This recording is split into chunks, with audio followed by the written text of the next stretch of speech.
Welcome to Good Burger, home of the Good Burger. Can I take your order? I'm sorry. I'm sorry. I knew you were going to do that, and I just wasn't anticipating the reaction it would have in my body. Welcome back, spooky friends, to Crypts and Corks. Today, in front of a live studio audience. Woo! I'm your host, DJ, here with my ever-lovely co-host, Paul, as usual. Paul, how are you after your good burger? I'm doing great, It's been a long week. Lots of crazy things happening. Not in my life, just at work, right? I've been doing a lot of research on Charlie Puth this week. As you all know, February is the month of Charlie Puth, and I've been listening to his podcasts. He's a podcast? No, him just guest appearing on podcasts. I was gonna say, what the fuck? We have okay. Yeah, go on. I've just been listening to him on podcasts, and it's just so interesting to hear how actually passionate he is about music, and just how much he studies it, and just how much of a wealth of knowledge he is on music. Music is definitely what he was meant to do with his life. Do you know what I want him to be passionate about? Me. I was gonna say me, but okay. Oh my god! I mean, in some of the podcasts, he does get kind of sexual, because in the one he was on the Zach Sang show, and he was talking about how much he loves being naked and stuff. And I did have to pause and take a few moments for myself after hearing that. Why do I feel like that was the part of the podcast that came up while you were in the office, and you had to stand up and leave your desk to just be I need a moment. I needed a cold shower, Go to the bathroom, splashing cold water on your face. Exactly. Comes back, our boss goes, Paul, why are you all wet? Oh. Charlie Puth. Oh, honey, I'm always wet. Trust and believe. But it's so interesting to hear how passionate he is about that. And I can kind of relate to that, because doing this podcast and the social media stuff, it's I love doing this, and I don't know. It's just when you're meant to do something and you love doing something, It's really great. And I feel that's kind of what we're doing here. So it's just really interesting to hear, because you can really tell someone who just does shit for fame and stuff, and people who are really passionate about doing things. You're definitely a content creator. You have to force me we need to take a picture for Instagram. We need to make a TikTok. And I'm just I just want to read my ghost stories. Right? Content is in my blood. I went to school. I'm finally using my degree. It's crazy. I'm just a storyteller. Also, I'm just a girl in the world. I'm just a girl. That TikTok, yes. Sorry. Also, I just want to real quick shout out our live studio audience as my friend Abby. She's here listening to the pod live with us today. So if you hear laughter in the background, gasps, that's not the ghosts. We need a soundboard so that I can play applause and laughter. Me. Oh my god. When I need a sound effect, I'm just going to go, Abby, laugh track. Right. We have our own live sound effects. That's iconic. But yeah, so DJ, well, actually, yes, we're continuing February with Charlie Puth. Next month will be a surprise of who I'm obsessed with, but I will have more to report on Charlie Puth next week for you all. How was your week, DJ? It was fine. This episode fucked me up. Oh, really? It's gonna be that intense? I told my dad about it, and it fucked him up. Oh, I'm ready. Because, intense for you is different than intense for me. No, it's intense. It's intense. This is, objectively intense. In other news, I'm having a major struggle because I am craving fast food like no one's goddamn business. Well, people crave fast food after they drink and stuff. I don't know. Were you drunk last night? No, I had one Corona and one White Claw hours later. Right. No, I mean, I know after I get fucked up, I crave bad foods the next day. So wait. Although drink had been taken. Yeah, drink had been taken, and that's all that was taken. And you said something. And I said I'm bringing this up on the pod tomorrow, and it was not when you told Abby she looked like a homeless person. Listen, I didn't mean it like that. No. She asked if her she asked if her outfit was okay, and I said, yes, you look fine. And I also said, don't worry, homeless people wander in there all the time. And what I meant by that was, you don't have to worry what you look like at Lucky's, because there'll be homeless people there. And sure enough, when we were sitting there, a homeless person did walk right past us. Suitcase and all. Suitcase, he dropped some spilled drink, yeah. Cigarette. It was like a fun time, though. What was it? I was like, I'm bringing this up on the pod tomorrow so you can't live it down. Maybe it'll fine. Maybe it'll come. Hopefully it comes to me. Remember, but like, that happens. But it always amuses me when drink has been taken and it affects you more than it affects me, because normally I'm the one who is a little overserved. But when I'm drunk, you know it, and I'll let everybody know. It's everyone's problem. Well, you know what? Not that I'm messy. You're not just messy. That, like, I get a little crazy. Yeah, you want to listen to All Too Well, Taylor's version, 10-minute version, the short film, on repeat.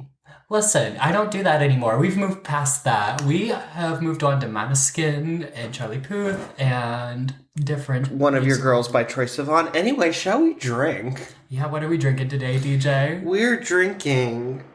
It's a 7 Deadly Cab, vintage 2019 from Lodi. It is a Cabernet Sauvignon, my favorite. Sinful indeed, this wickedly delicious Cabernet Sauvignon is the envy of all others. Born from a Catholic school upbringing and our winemaker's lust for hedonistically seductive wine, this coveted Cabernet Sauvignon hails from the desirable Lodi appellation and tempts you with layers of abundant dark fruit and toasted vanilla notes. We're given... I'm sorry, I can't. I should have read this before because I wasn't prepared for this. We're given our... It's just so intense. It's iconic. We're giving our souls to growing some of the finest grapes so that saints and sinners alike can enjoy our 7 Deadly Cab. That is so sexual for a wine. That's so intense. I love it. Well, I mean, not too sensual because, Paul, you're in horny jail this weekend. I am in horny jail right now, and I don't know when I'll be released. Because you're criminally horny. Exactly. I'm going to put that on a t-shirt. That was a good one. That was beautiful. Oh, what a nice pop. We're going to pass the cork to smell. Ooh, I'm not sure if she's going to be dry or how she's going to... I like Cabernet Sauvignon because it's a nice medium-bodied wine. Quiet on set. ASMR pour.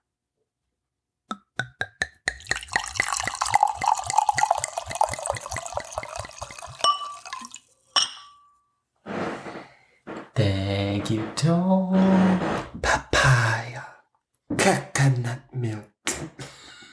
Sorry, I just had to. I said ASMR and it popped in my head. Coconut milk.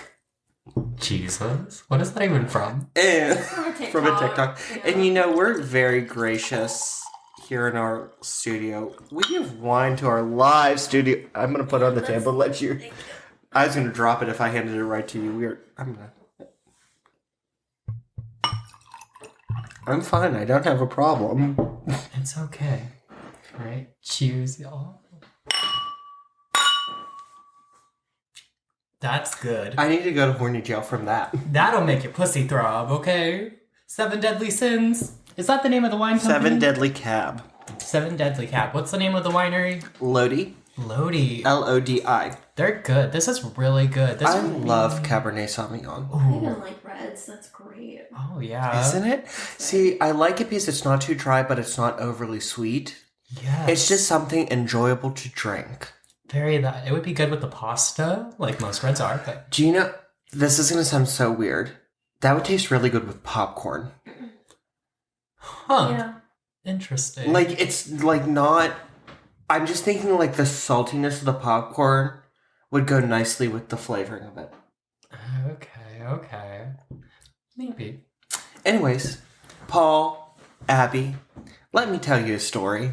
I'm ready for it. So excited. It was the home of one of the city's most well-regarded and sought-after socialites. Anyone would kill to be invited to one of the many glittering parties held there, with its fine food, exquisite wine, and service beyond compare. Of course, there were whispers how Madame kept them in line. A little harsh, perhaps, but weren't they all? That's what they thought until a fire broke out in the house, leading to a gruesome discovery of just how evil this woman was. Today we will discuss the LaLaurie Mansion. Oh my god, I know about this from American Horror Story. Yes! Madame Marie Laveau, right? Or is that wrong? No, you're thinking of Marie Laveau, Laveau. the voodoo queen of New Orleans. Oh, but yeah. Madame LaLaurie, it's LaLaurie. LaLaurie, okay. LaLaurie, like LaLaurie, Mm-hmm. but with an Ori. Okay. Because it's French. And I know that bitch, she was one sick, twisted cat, okay? Yes, and with that, this episode contains discussion and the description of slavery, torture, abuse, and gore. Please be advised if any of these are triggers for you. If they are, feel free to wait this episode out and join us again next week for another creepy tale. Period, yeah. Okay, are you still with us? Okay, I warned you. Let's get started. Let's get into it. So we're going to start with the birth of a woman named Madame Delphine LaLaurie, who was born on March 19th, 1787 in New Orleans and was then Spanish Louisiana. Okay. Louisiana was so the reason why she's a French name, even though I said Spanish Louisiana, was that Louisiana was conquered by the French. And then after the 7 Years' War, which we know as the French and Indian War, they lost Louisiana to the Spanish. Oh, okay, cool. She was one of 5 children born to Louis Barthélemy de Macarty, the Chevalier de Macarty, and Marie-Jeanne l'Érable, also called the Widow Lecomte. I just want to give you props real quick for those French names. You really are the Rosetta Stone of the podcast. Yeah. The way I would fuck that name up. 2 weeks ago, Dyatlov passed just spitting out Russian. Right, you're the Rosetta Stone of the pod. So, the McCartys were originally the McCarthys of Ireland, but Delphine's grandfather had moved the family from Ireland to French Louisiana. And they were a very prosperous and well-connected family. Delphine's one uncle was the governor of Spanish Louisiana in Florida, and her cousin was a mayor of New Orleans. Her father was knighted by the King of France. He was simply Louis de Macarty, and the king knighted him, so he was the Chevalier. And I take it by the fact that her mother was called the Widow Lecomte. Comte is like count in French, so it's very possible that her mother was connected to the French aristocracy. Oh, okay. That's Which cool. Louisiana was all, like, if you were white in Louisiana at this time, you were aristocratic and you didn't have enough money in France, so you moved to the colonies to make money from plantations. So, yeah. So, definitely very, very well connected. Her formative years were marked by a number of slave revolts, which started in 1791 with the Haitian Slave Revolution and Saint-Dominique, which is Haiti and the Dominican Republic. And Saint-Dominique was also another French colony. So... Wait, the revolt, that was in Louisiana? No, it was in... I don't know what the island's called, but it's where the Dominican Republic and Haiti is. So she lived there for a while? No. It was just another French colony with slaves. Okay. And so all the people in Louisiana heard, oh my god, the slaves had a revolution here. Oh, we're next. We're next. Oh, okay, I see. And actually closer to home, an uncle of hers had actually been killed in a slave revolt in 1771. Okay, so here we start with the resentment towards... A little bit. Okay. I'm not making excuses, but I am trying to get into her way of thinking. Right, to see like why exactly she did what she did. A lot of my research was trying to get it, like, to understand. I mean, she was obviously mentally ill. Like, Obviously. But, like, we'll get into that later. But basically what this marked was, in Louisiana, that Southern Americans grew really afraid of an uprising in their own midst, and it really marked the beginning when many began to treat their slaves much more harshly. Mm-hmm. So this is when, like, the whippings and the beatings and the lynchings really took widespread effect, at least as far as I read. Mm-hmm. But she had, like, a pretty normal, prosperous childhood, and that childhood ended at the age of 13 when on June 1st of 1800 she married Don Ramon de Lopez y Angulo. That's a mouthful. Yes, it is, and I'm sure he was too. Horny jail.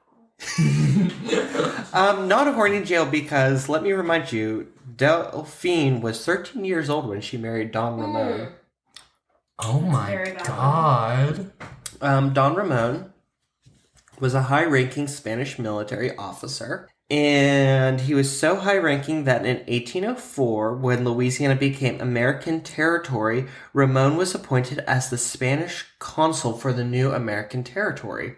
So that's like a low-level ambassador. Oh, okay, I got you.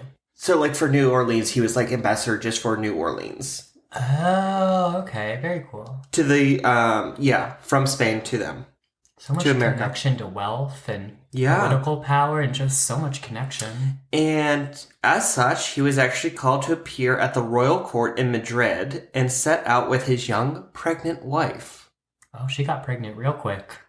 No, this is 4 years after they got married. Oh, okay, I thought This that is was right 1804. out- Okay. No, so now she's at least 17. Okay, well, at least she was a little bit older before she got pregnant. Well en route, Don Ramon died suddenly in Havana.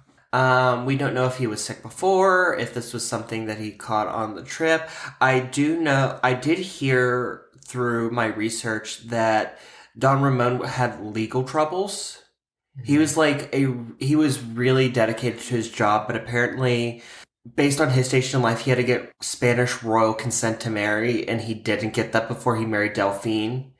And so there was a period when he was stripped of all of his offices. Mm-hmm. And so he apparently went through a long legal battle with the Spanish government to get his marriage recognized and to get restored to his job as a government official. Mm-hmm. Which he eventually, shortly before he was named Spanish consul to Louisiana, he did get a full pardon for that. Oh. So it could have been just the stress of his long legal battle could have contributed to ill health. Right. A few days later, after Ramon died, Delphine gave birth to a daughter whom she named Maria Borgia Delphine de Lopez y Angulo de la Candelaria, or as they called her, Borgita. Borgita, short and sweet, I guess. A lot better than that. What is it? Well, back at this time, and this will come up a couple times, people do have a lot of names. It was very common in the French and Spanish aristocracy to give many names, but especially in French aristocracy, you would go by the last of your given names. Okay. Which is why she's Delphine and not Marie Delphine, because probably all of her sisters were Marie something. Oh, that's so cool. And then Delphine and Borquita returned to New Orleans. In June 1808, the now 21-year-old Delphine married Jean Blanc, who is a prominent banker, merchant, legislator, lawyer, and associate of the famed pirate Jean Lafitte. Honey's getting that money. She's getting married to these hot, rich-ass men. I'm here for it. Get your actually, bag, during sister. the War of 1812, Jean Blanc was partially responsible for getting American troops to New Orleans for the Battle of New Orleans in the War of 1812. Wow, I don't know anything about the War of 1812, but it sounds cool. It happened in 1812, and it was a war. That's all we need to know. That's all we need to know. The couple moved into a very elegant mansion at 409 Royal Street in the heart of New Orleans, which very quickly became known as Villa Blanc. So that's how you know it was fancy. It was given a name. Right. And they had 4 children. Marie-Louise Pauline, Louise Marie Laure, Marie-Louise Jean, and Jean-Pierre Pauline. That's a lot of daughters. I mean, the last one's a son, but... She has 4 daughters and 1 son. And like I said, with the naming practices, they would have been called Pauline, Loire, Jean, and Pauline. Like their first names? No, their last names. The last of their given names. Okay. Because young Jean, I saw later, went by Paulin. Okay. Yeah, they lived fairly nice, comfortable, happy life until Jean, the dad, died suddenly in 1816. I'm seeing a pattern here. Twice a widow, and she's like, what? So that's 1816 minus 1808. That's 8 years. So she's 29 years old. Girl, already through 2 husbands? Good for her. Right, honestly. So you would think she'd quit while she was ahead, right? Nah, Delphine is. She's down for the cause. She's down. She wants more money. She wants more husbands. Like, she's down for the men's. And I'm here for it.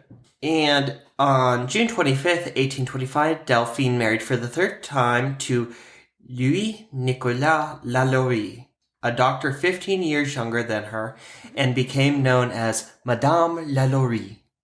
Okay, that name is so pretty. I know she's awful, but like that name is so pretty. Yeah. I mean, prior to this, she would have been Madame Blanc. Mm-hmm. And I'm not sure if Don is normally like, in Spanish is normally like an honor. It's not a title, it's like an honorific. It's just something like respectful. Mm-hmm. So I'm not sure if she would have been Donna Delphine or if she would have been like Senora Lopez y Angelo. But she is known by the name of Madame LaLaurie. Funny thing about, so LaLaurie, Dr. LaLaurie, so he's 15 years younger than her. He was a French doctor. He actually studied medicine at the Sorbonne in Paris.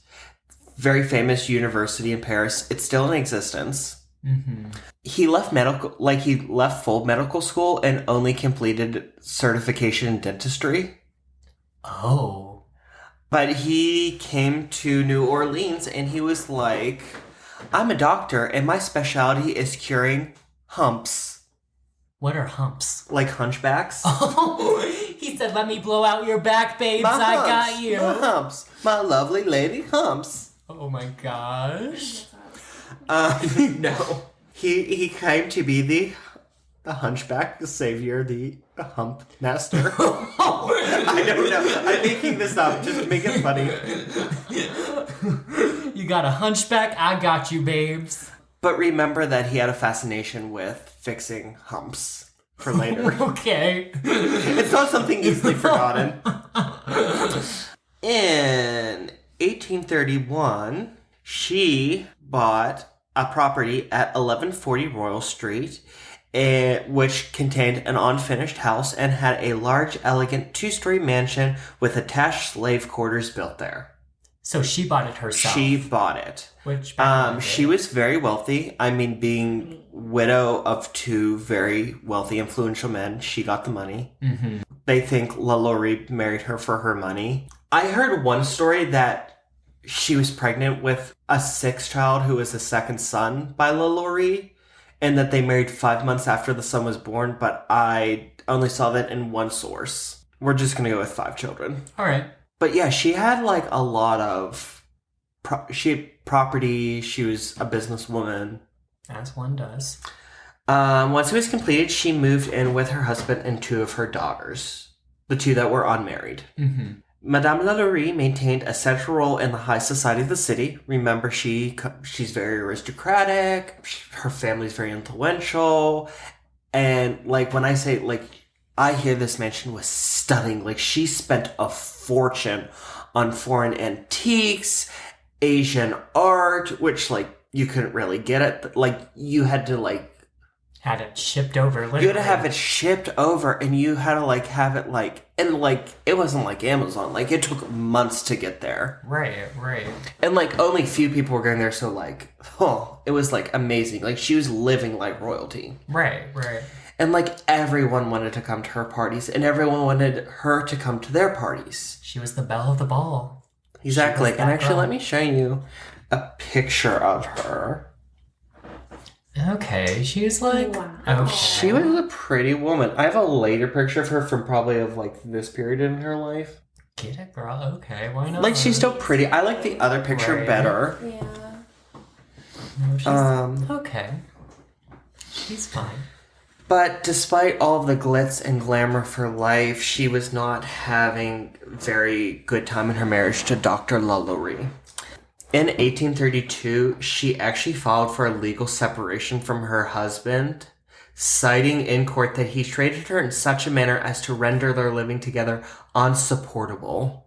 I wonder what that means. Basically that he beat her. Oh, okay. I got you.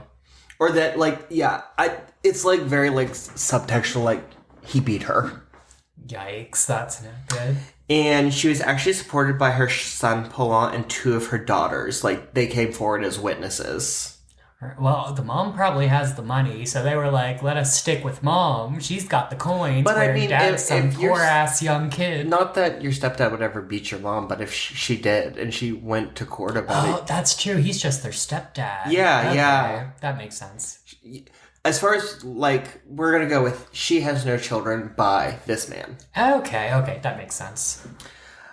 However, at some point in the next 2 years, the two appeared to have reconciled because Dr. LaLaurie was back in the house when we come to the event that I'm going to tell you about right now. I'm ready. On April 10th, 1834, a fire broke out in the LaLaurie mansion. Police and fire marshals stormed the house to check it had been properly evacuated and attempted to put out the fire. Meanwhile, Dr. and Madame LaLaurie were more concerned about their furniture and art. In the kitchens, they found a slave woman chained to the stove. She quickly admitted that she was the one who set the fire, intending to kill herself to escape the torture and punishment Madame LaLaurie would inflict on her. Oh my gosh. She also spoke of slaves who were taken to an attic room over the kitchen, who were taken there and who never returned. The authorities and neighbors demanded keys to the room and to the slave quarters and refused by the LaLauries, and subsequently broke down the door to find a scene of indescribable horror. I'm going to tell you what they found. Let's go. Inside were 7 slaves, all with their limbs broken and reset into extreme positions. Men were hung standing against the walls from their necks, naked and with their genitals cut away, and with missing chunks of flesh. Oh my god. One woman had her bones broken and reset so that she resembled a crab and was locked in a cage. All were starved and emaciated. One wore a heavy iron collar with spikes on the inside so that he couldn't move or else he would be impaled. One man had a hole drilled through his skull where maggots were feasting on his brain. Oh my god. All those who could speak claimed that they had been held there for months. Many of them were too injured and weak to walk. When questioned about the condition their slaves were kept in, Dr. LaLaurie said, "Some people had better stay at home rather than come to others' houses to dictate laws and meddle with other people's business." And that is an exact quote. What do you mean? He said that to their neighbor, a Judge Conage.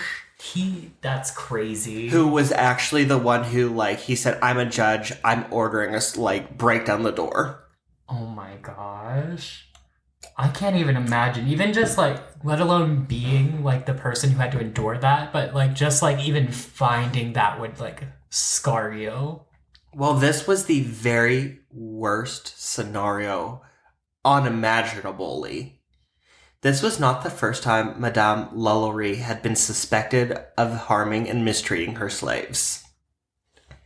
So, that. Louisiana, as a former French territory, actually had a set of laws called the Code Noir, which was a set of laws dictating how, like, the quote-unquote humane treatment of slaves. Like I said, quote-unquote. And it was basically laws like, if you're going to have slaves, they have to be treated in a certain way, or they're going to be taken away from you. I didn't know they had that. Oh, that's Just in crazy. Louisiana as a former French territory, because France had, like, it was established in France in the 1600s by Louis XIV. Mm-hmm. As, like, French slaves in general. But even after America took over New Orleans, that code stayed in place. Okay. Granted, it was, like, it sounds like, oh, yippee, like, laws for upkeep of slaves. It, like, wasn't that great. It was literally like, don't beat them, don't starve them. Right. Treat them like you treat your cow. They're still slaves. They're like, still there's slaves. Nothing... They're still treated like livestock. Right. And it was, and to describe to you, like, how unfair this law was, if a slave ran away once, they would be whipped. But basically it's like 3 strikes and then you're lynched. Mm-hmm. But if you're a white person, you own slaves and you mistreated the slaves, they just got taken off of you and then sold. Oh my gosh. It's just not even, you're not even giving, like, these slaves who were mistreated their freedom. Right. Madame LaLaurie was actually noted as being very genteel and polite to slaves in public, and even to free black people. She was actually noted as being, like, very, in public, it was, oh, you don't look well, maybe you need a rest. Mm-hmm. Little do you know what's going on behind closed doors. And she had even freed 2 of her slaves. Mm-hmm. After Jean Blanc died, she freed 1, and then after she filed for separation from Dr. LaLaurie, she had filed to free another one. That's wild. And little did we know, little did they know back then what she was actually doing, and the husband was in on it. Yeah, Can and you actually, imagine? despite her being, like, so polite and genteel in public, rumors still swirled around the city, like, she must beat them or something. One account said that her slaves always looked especially haggard and wretched. I wonder why. It's crazy late. And between 1830 and 1834, when this discovery was made, there were 12 slave deaths reported from the mansion, including those of Bon, a cook and laundress, and her 4 children, who all died between 1831 and 1833 of undisclosed causes. See, that's crazy. So like 6 a year? Not quite 6 a year, because 12 over the course of, like, 4 years. Okay. So, like, three a year. Yeah, that's Okay. like 3 years. I was thinking like 2 years. I was like, that is crazy. How did nobody pick up on that? Makes more sense. Actually, at some point, the rumors were so intense, and one slave had actually committed suicide by leaping out a window into the street below, and it caused a local lawyer to come to the house to remind the LaLauries of the laws regarding the care and upkeep of slaves and to make sure that they were abiding by the Code Noir. He found nothing out of place or untoward happening. Well, who knows what all he searched when he went there. Exactly. Like, I'm sure he didn't go to the attic. They could have paid him off, too. The LaLauries claim that the man did not jump. He fell and it was an accident, and they cemented the window shut, supposedly for safety. Yeah, safety. I'm sure it was for safety. It was so, we all know, like, it was so nobody else would do it. Exactly. Like, they knew what they were doing. Shortly after the LaLaurie's visit, neighbors actually witnessed one slave named Leah fall or leap off the roof of the mansion after Madame LaLaurie had chased her with a whip. The story goes that Leah was brushing LaLaurie's hair when she caught a snag with the brush, and LaLaurie flew into a rage, grabbed the whip, and chased her through the house up to the roof, where Leah chose to die rather than face what LaLaurie had in store for her. I honestly don't blame her. Like, the things she did to those slaves? We talked about this in Zombies, where one of the theories is that the threat of zombification was just so slaves wouldn't commit suicide. Right. Honestly, like, I wouldn't want to go through what, like, Madame LaLaurie was doing to those people. The LaLauries claimed that this was another accident and buried the girl in the garden. Not the garden. In the garden. This actually caused a full-fledged investigation by the city into the LaLauries, and 9 of their slaves were confiscated and sold. But the LaLauries, ever well-connected and prosperous, rebought all 9 through relatives and intermediaries and returned them to the house. Oh my gosh. Just so these slaves thought they escaped just to be sold right back.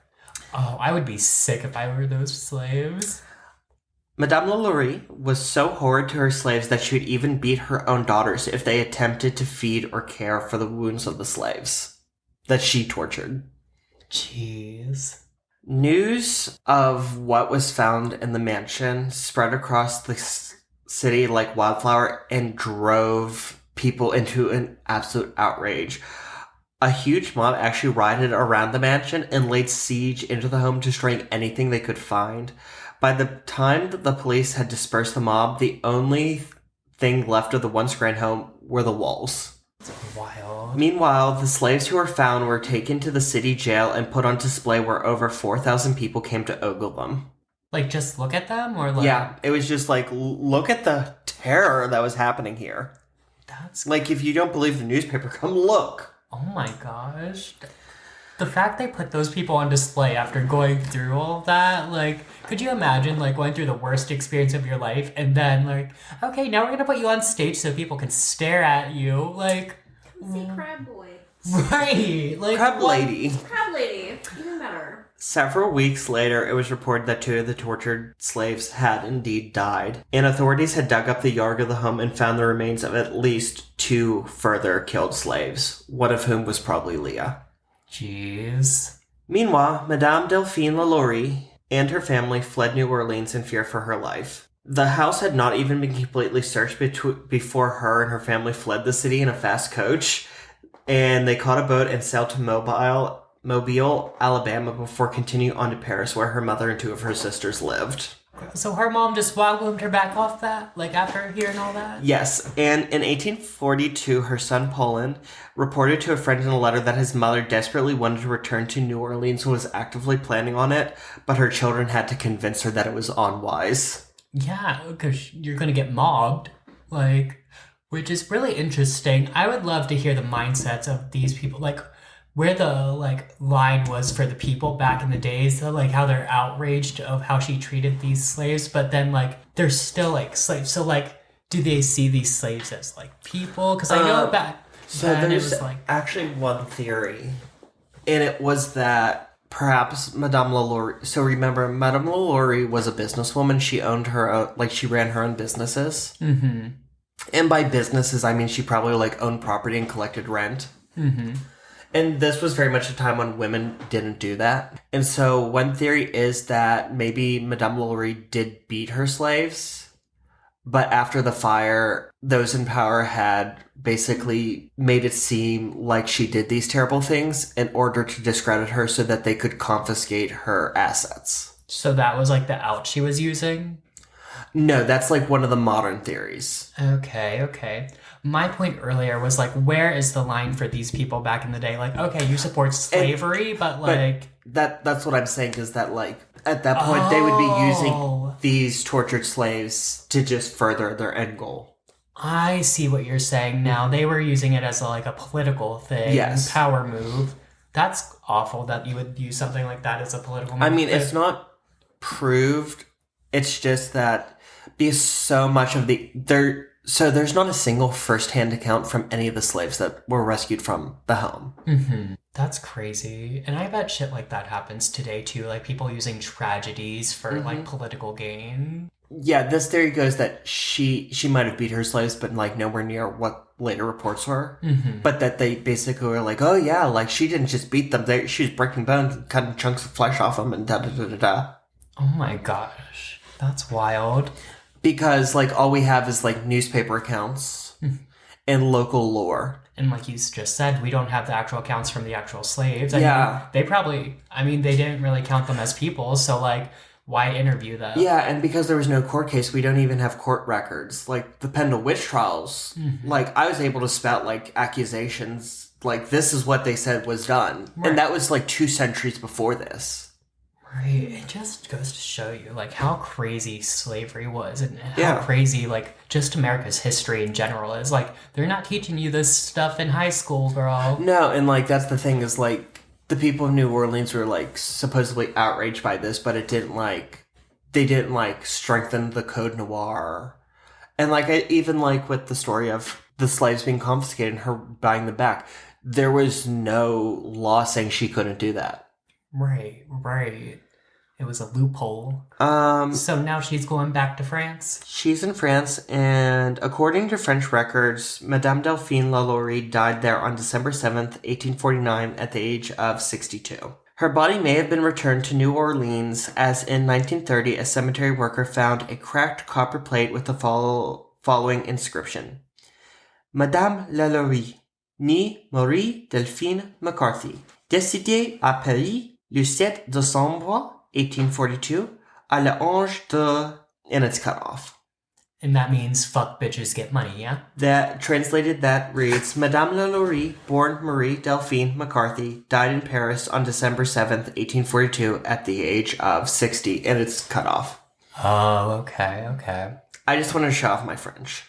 Wow. Like I said, the Rosetta Stone of the pod. However, it is unknown if this is actually true or whether it's like the placement of this copper plate was a hoax. Like, this, like, immediately became part of the folklore, the mythos of New Orleans. Right. Does the story end there? Do the daughters do anything? Or are they just going about their normal lives now? They went off to Paris with her. And they're just living their normal life. Yeah. And I assume, like, they're a wealthy family, so they have generational wealth now, so God only knows what the family's doing. Yeah, so they just went back to France. That's crazy. And it's so, like, interesting, like, watching American Horror Story. The season was Coven that she was on. They portrayed her. They made it all so much more dramatic, like... With the $5 being hung from the balconies of the house. Yeah, and just, like, how Marie, like, Miss... Delphine, yeah. How she would interact with, like, the local voodoo folks and, like... So there are some rumors. I didn't do a lot on it because it's very rumor that LaLaurie and her husband may have practiced voodoo. There was some saying that she practiced voodoo in order to make her slaves more submissive. There is one story, it is like strict rumor, and it was that because Madame LaLaurie was such a strong character and Marie Laveau, the voodoo queen of New Orleans, was such a strong figure, they weren't friends. But the saying goes that they met once to make a deal with the devil. And the story goes that Marie Laveau was approached by a wealthy New Orleans couple who were desperate for a male son. Because remember, these are all aristocratic people. It's all about having that male heir. Right. Someone to pass on the family name, you know? And Marie Laveau took offense because the man had already sired a son by a slave, but would not take care of him. And so she put a curse on the wife that she would bear a devil baby. And the story goes that the wife had a devil baby that was just deformed and covered in fur and scales. And they came on to be, you know, Paris Hilton. Yeah. Mother died in birth, father went insane, and Marie Laveau made a deal with Madame LaLaurie that LaLaurie would take responsibility for the care of the child in exchange for being able to use him for her own voodoo practices, as long as Laveau could come and go as she pleased to also use the baby for her voodoo practices. Eventually, both of them were bit on the ass by this because this baby was like a devil baby. Right. How many times can I say devil baby? Every time I say devil baby, take a drink. Drinking game, party. And basically that it said that the devil baby's cries and screams at night would keep the entire French Quarter awake. Meanwhile, Marie Laveau's voodoo potions and spells were all backfiring. Like if she tried to do a love spell, it would turn into poison. So LaLaurie and Marie Laveau met, and they took the baby to St. Louis Cemetery and buried it. Oh. At which point, its ghost haunts New Orleans. This is like super, like there is no evidence for this. This is strictly a scary story. Just like, oh, it's a good story, girl. It's a very good story, but there is no evidence whatsoever that Madame LaLaurie and Marie Laveau ever met. Oh, they just did it for the plot. Yeah. Also, disclaimer, this is a Paris Hilton stand pod. We love Paris Hilton, and The Stars Are Blind is a banger. And if you haven't heard Paris Hilton's hit song, Stars Are Blind, go listen to it. It's amazing. We're not sponsored. We are not sponsored. So, now we're going to get into the hauntings. Oh, shit. Okay, excuse the fuck out of me. Did you really I think thought we were done? Did you think I was just going to do another history cast? Girl, excuse me. Okay. I know you're like, it's like, wow, that wasn't disturbing enough? There's more? The original house at 1140 Royal Street remained as a burnt-out ruin for 4 years until it was purchased and rebuilt in its current form. The current house sits on the same plot as the house that Madame LaLaurie built and lived in. However, LaLaurie's house was only 2 floors. This is 3 floors. It's actually the largest house in the area. I think it's ugly. It's too square. I love that just out of nowhere unsolicited opinion. Well, if you're going to be rich and you're going to live in a nice house, it better be pretty. There are it's very pretty on the inside. I did see a video from a Travel Channel ghost show where they actually got to go in, and it's very pretty on the inside. Oh, I bet these ghosts are so spooky and tortured. Throughout the second half of the 19th and early 20th centuries, it had a variety of uses, including a music conservatory, an all-girls school. I heard from one place that it was actually an all-girls African-American school. Nice. A refuge for young delinquents, a bar, a furniture store, and luxury apartments. No matter what it was, in New Orleans, it was known as the haunted house. I wonder why. Like, you would say, like, it'd be like, oh, I want to see something spooky. You gotta go to the haunted house. What's the haunted house? It's 1140 Royal Street. Oh my gosh. Like, that was what they called it. It was the haunted house. Not even like Marie Laveau's house. Not Laveau. What's her name again? I'm so sorry. These French LaLaurie. Just call her Delphine. Delphine. Not even Delphine's house. Sorry, French names really mess me up for some reason. It's so hard to keep straight. I love it. Sounds real. In 1894, when it was newly converted into apartments for the first time, a man was found brutally murdered in his locked room. All of his belongings had been rifled through and destroyed, but nothing was missing. He had complained to friends and neighbors that the house had a demon who tormented him and would not rest until he was dead. Yo, that's spooky. As a girls' school, young African-American students would be accosted and terrorized by a being that they referred to as that woman. Oh my god. So you think Miss Delphine is haunting there, right? I mean, that would make sense. I mean, who else would be the woman? They also saw the ghost of a young girl beckoning them to the roof, most likely Leah. Oh, jeez. That's spooky. There have also been reports of disembodied screams and moans of agony, a woman glaring at visitors inside or through windows, the figure of Leah sitting on the roof, the spectral image of Dr. LaLaurie smoking a cigar in evening dress, tour guides outside feeling pushed or pulled by an unseen force, electrical anomalies, and supposedly there's a curse that affects anyone who owns the house. What's the curse? Just that misfortune falls on them. Okay. As for the electrical anomalies, I heard one story of there was a tour guide. Because you cannot tour the inside of the house, but people bring ghost tours outside of the house all the time. Of course, yeah. And one woman, so this tour guide was standing, and they were standing under a street lamp that was broken and had been broken for 3 weeks. And she started telling the story of Leah, and it started to flicker. She started telling stories of the mistreatment of slaves, and it started to flicker. And then when they got to Leah's story, it turned on and stayed on. And when they talked about Madame LaLaurie getting away, the light bulb blew out again. Gosh, that's so crazy. See, I want to experience something like that. I need something like that in my life. I would love to go there. Or maybe something like this. There was one woman, her name was Anne. She had lived in the apartment in the building as a child, and she would often be awoken by screams or pots and pans clanging. Or one time she woke up and she saw a man in a top hat at the foot of her bed. Later in life, as an adult, she came back to the house to make peace, and upon entering the house, she was violently pushed down by an unseen force. They said, "Not you again, bitch. Get out of here." The current caretaker has also had multiple experiences. She doesn't like being in the kitchen alone because she feels a dark presence in there. And the door connecting the kitchen to the dining room will often violently fly open without warning.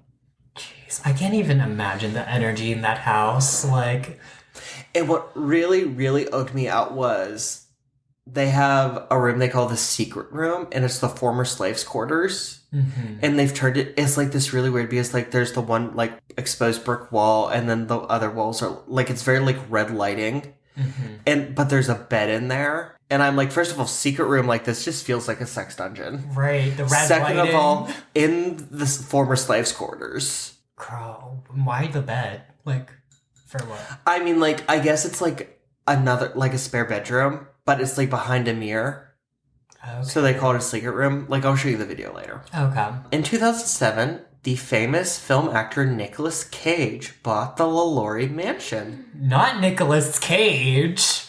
I'm going to steal the Declaration of Independence. And then I'm gonna buy the Delphine mansion. Yeah, Nicolas Cage actually has like this really weird obsession with New Orleans. He actually built himself a pyramidal tomb in St. Louis Cemetery. Okay, I get it though. Cause For when he dies. New Orleans is super cool. Like the lore and everything. It's so cool. And I couldn't find where I found this, but I read in one article that he bought this with the intention of writing the ultimate horror novel. Well, he better get into it. Time's a ticking. Well, not quite, because if you didn't know already, Nicolas Cage is not very good at money management. Oh, really? And in 2009, just 2 years after buying it, the house was sold at auction after it was foreclosed upon. Oh, damn! That National Treasure movie didn't do too well. So, throughout, do you remember throughout the 2010s when Nicolas Cage was, like, doing all these weird movies? Yeah, I mean, we all know. We all remember. Like, how can you forget? So, it was because he was in so much debt that he could not afford to turn down any acting role. Oh, bitch. I just imagine him show up on the set of National Treasure and be like, oh, God, here we fucking go again. No, not National Treasure. But apparently, I'm thinking National Treasure 2 was part of that. He said this shit again. Wow. But as of 2022, apparently he settled all of his debt. And he said, I'm going to be a lot choosier with the movies I make now. Oh, wow. It's not going to get him the LaLaurie We'll mansion, see. though. Sure. The last time it had changed hands was in 2010 when it was bought by the current owner, who maintains it as a private residence that is not open to the public. However, the mansion and Madame Delphine LaLaurie were both featured on American Horror Story Season 3 Coven, where she was actually a character. Would you consider her a main character? Yes, she played a very big role in that film. Well, TV show. And that's my favorite season of American Horror Story, if I haven't said that yet. It's so good. But they took a lot of creative liberties with it, such as the meeting with Marie Laveau, the killing of the daughters. Yeah. I think there was one scene where one of the daughters was in love with the slave, actually, and she caught them. And sounds about right. But to this day, the LaLaurie Mansion is considered to be the most haunted house in New Orleans, and is the feature of many, if not all, of the ghost tours of the city. I want to go so bad. I do too, even though you think it's ugly. Right. I wish we could get like special permission or something to go in. That would be so cool. Apparently, this Portals of Hell that I watched for it, like, they were the first paranormal investigation team ever. Now, Portals of Hell, that's not like the Ghost Adventures team, is it? No. No, okay. It's actually Ozzy Osbourne's son, I think. Oh. Jack Osbourne. Is that his son? I don't fucking know. He's British, and they... Yeah, all British people are related to Ozzy Osbourne, DJ. Way to generalize. No, all British people are related to one another. Exactly. That's why their teeth look like that. We're gonna get canceled. We gotta keep going. Yeah, because one of our listeners is from the UK. Right. Shout out to you. Please comment on our Instagram so we can, like, be friends. Right. Well, not after this. He's gonna cancel us after the... Well, she maybe. Who knows? They. I love British people. As somebody with a lot of British blood in me, they are my forefathers, Paul. I know. I like British people too. I just like to joke and kid. Yeah, but, like, there's a lot of, like, whether she was mentally ill, whether this was blown out of the water for political reasons. One thing I don't think was explored enough was her husband. What if it was her? Because remember I said her husband, like, was like the humpback. Yeah. Why least you're back. I'm calling the cops. This is a wrap. This is As done. I speak whale. But he was, like, it could have been like some sick experiments by Dr. LaLaurie. Right. And I mean, obviously Madame would have had to be an accomplice. She's culpable, but I'm just, like, trying to figure out, like, how culpable is she? Yeah, like... Because there's so many fictionalized stories. Right. And, like, I don't know. Women are always the villain. To be a woman is to perform. Yep. Exactly. Playing the part. Exactly. Well, Paul, now that we discussed the LaLaurie mansion, I got one question for you. Yes. Smash or pass, Nicolas Cage? Pass. Girl, Really? you couldn't catch me. No, yeah. Like, Not even, like, National Treasure Nicolas Cage? Stealing the Declaration of Independence? maybe I'd do it for clout, but that's it. Like, I'm not above doing it for clout, but other than that, no. You wouldn't smash Nicolas Cage? No. Absolutely not. Wait, Abby, was it you who was obsessed with Nicolas Cage No. movie? That was someone. Who was that? Who knows? Someone in my past was Oh my obsessed with Nicolas gosh. Cage movies. Would you smash him, DJ? National Treasure Nicolas Cage. You still watch it every so often just to feel I alive still again? love that movie. I might have to watch that later. When Disney Plus did the reboot TV series, I was all for it. Jeez. Paul's looking at me and he's like, I had no idea this was a thing, but this is so DJ coded. It really is. Now that I think about it, it is very you coded. I could very much see you into that. Would you prefer me to spout off facts about the Titanic, such as the fact that it was 882.5 feet long? I don't know what that has to do with Nicolas Cage. Nothing. We're talking about DJ coded things, and Titanic is the most DJ coded thing. It is. That and the royal family. And other things we won't get into. What's the most Paul coded thing you can think of? What is something that's very me coded? YouTube. YouTube. Yes, I love YouTube a lot. I spend basically all day on YouTube. YouTube is my television, honestly. Yeah. I love YouTubers, as everyone knows. I can't go one episode without talking about freaking Sam and Colby, so Lord knows I love YouTube. Sam and Colby, we love you. Please shout us out. Oh, and Jake and Johnny, please, too. And Trisha and Tana. I could keep going, but you guys get the point. We love YouTubers. We stan everyone. This is a stan podcast. So, if you hung around with us through that very disturbing story, thank you. Right. I thought it was interesting just because, the only thing I knew about it was American Horror Story, and it was so, I don't know, wild.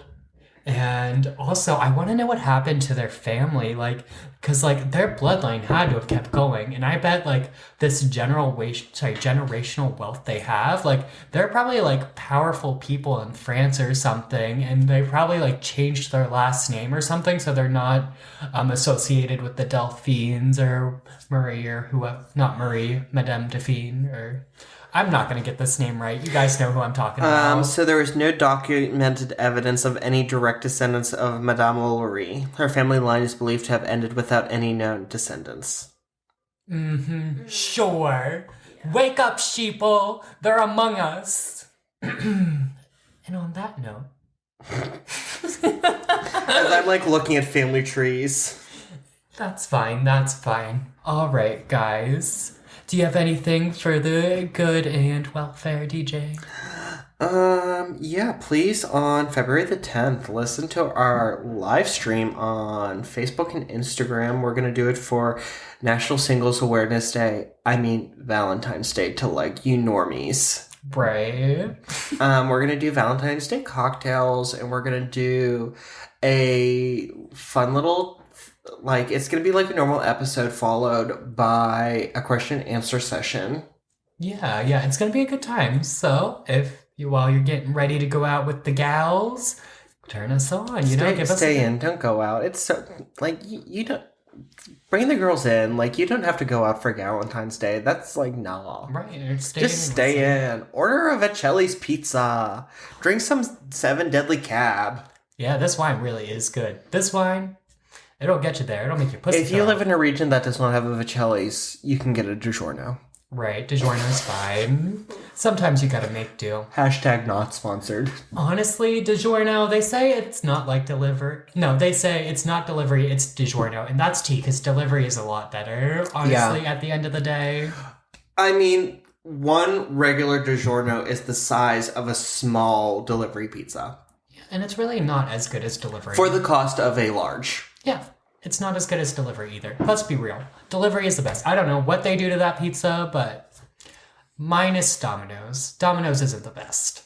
But I don't mind Domino's. Okay, we're so off track.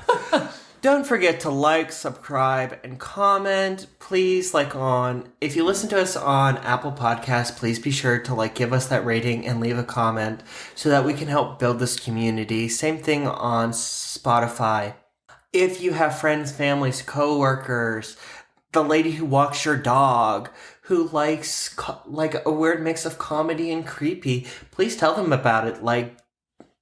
Please, spread the word. Join the cult. Yeah, join the cult, girl. And be sure to like us on all of our social media. Instagram at Crypts and Corks Pod. TikTok at Crypts and Corks Pod. Facebook, Crypts and Cork. And Twitter at Crypts and Cork.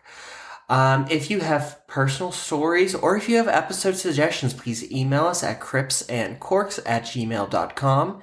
If you want to follow me, you can find me on Instagram at DJ Chessy, CHESSEY, Powers, POWERS. Paul, where can they find you? You can find me on my Instagram at Paul Ember, EMBER. Sorry, that wine was hitting for a little bit. And you can also follow me on my TikTok as well at Paul Ember, PAULEMBER as well. Make sure you follow the Crypts and Corks TikTok. Follow both TikToks, it's very important. Also, shout out to our live audience today, Abby. Woo. Do you want to shout out your social or no? No, okay. I'm not fun. Since you did your personal TikTok, if you want to follow me on my personal TikTok, it's at the real Deej Powers. Deej is DEEJ. Deej Powers, get into it. Well, until next time, spooky friends, keep your crypts tight. And your corks loose. Bye. Don't you laugh. Fuck you.